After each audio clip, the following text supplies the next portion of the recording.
ระเสริญสูงส่งก้าวเดินเจริญตามพัน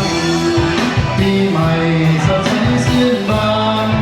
ปีใหม่สดใสชื่นบานขอให้ทุกท่านสุขสันต์ตลอดปี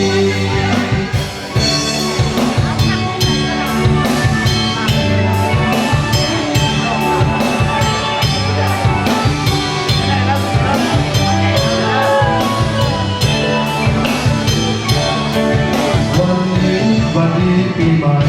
เอามาไว้ใส่ให้สุขสำราญมาสร้างแดนนี้ให้เป็นแดนสวรรค์มาสร้างแดนนี้ให้เป็นแดนสวรรค์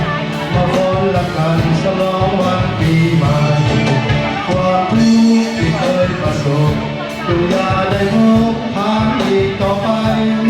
หมดสิ้นไปเสียสิ่งที่เศร้าหมองใจ